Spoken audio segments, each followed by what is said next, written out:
البرنامج هو يهدف إعطاء حلول بديلة للهجرة غير النظامية. حكينا مع شباب حبينا نفهموا منهم شنو هما الحاجات اللي يلوجوا فيها لي زاتونت نتاعهم لي بيزوان. لقينا برشا منهم الحلول الاقتصادية، بعث مشاريع، تشغيل، تكوين مهني ايتو، حاولنا نساعدوهم برشا. فما برشا شباب طلبت يعني ملاعب رياضية، فما شكون طلب لي كلوب روبوتيك كما شفتهم بكري، فما شكون طلب دي كلوب ستوب موشن، دي راديو ويب. احنا في حلمة حبينا نوفروا الحاجات اللي طلبوها الشباب، سمعنا من الشباب وخدمنا على شنو هما لي زاكتيفيتي المطلوبه من الشباب. وين عملتوهم هذوما؟ عملنا 3 راند فود، زوز في المهديه وواحد في صفاقس، 4 راديو ويب، 3 في صفاقس وواحد في مهديه. لي كلوب روبوتيك 14 اون توتال، ما نتفكرش الحقيقه قداش في صفاقس قداش في المهديه. ولي ستوب موشن كيف ولايه مهديه ولايه صفاقس. توا بدينا نخدموا على ولايه تطاوين المدني، صارت اكستنسيون على ولايه تطاوين المدني.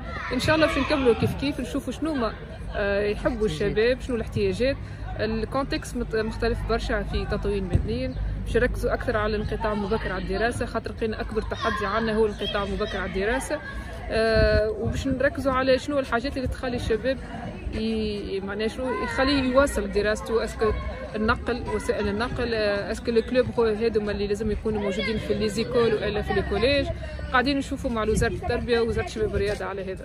احنا توا في التكوين المهني الخاص ادمجنا 75 شاب وشابه. في التكوين المهني العمومي اللي ياخذوا في بورس عندنا اكثر من 110 شاب وشابه ياخذوا في دي بورس كل شهر. عندنا 30 شاب وشابه انتفعوا بدعم مادي لبعض المشاريع. يعني نومبر كبير الحمد لله. في الكلوب فما نومبر كبير زاد اندمج في الكلوب روبوتيك وستوب موشن. تقول على مشروعكم حلمة؟ ان شاء الله نحققوا حلم شباب تونس.